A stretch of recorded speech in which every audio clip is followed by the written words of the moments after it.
alokany lesy mampatsiasaone lasako izy tsisy tira lafefay fa mijafony tsy mety otsapana zasendranandalo nyfanena tamin'ny tsaintenendoalo tsy niambaamba fa nanantona vetrany niarahaba-nazy sady modina ny tany fa maninona kaindriny malahelo be tsy sany teny izy fa modiny meme nefa ny ao am-pony kopoko eblese izy raha teoko ny kozy anao hoe laisse tombe de za tsy nisisika fa nanampitamby niezaka ny sangy anadinony an'le bandy nandeha ny sera niodina ny lera ny afaranina ny tany ana izy hoe zave célibataire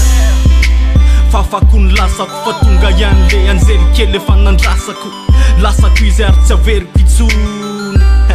fefa babiko ny fone de velume lafisefana pai alokany lesy mampatsiasaone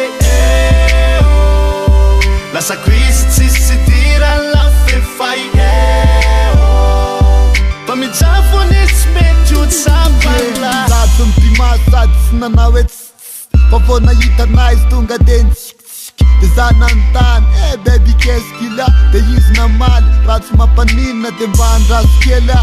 izy mitsika fa nany ambony maratra lasa niovatra amin'ira fiaino mazatra tapitra treo ozy nena le mandraky zay de atolotro azy le hivaly aminao an'odiay baby girl aza miantso tody fa raha tsy mampaninona de ndondra terikody sady jere efa madivosoara fa faony raha maso ty ny akanjoko atao mosoara tonga tany a saorana natonony 5-8-6 izy de meny anamolony lasako izy ary tsy averiko itsony fa zay le hoe misoratra amin'ny akiratiny de velume lafisefana pai alokany lesy mampatsiasaone lasako izy tsisy tira lafefay fa mijafony tsy mety otsapana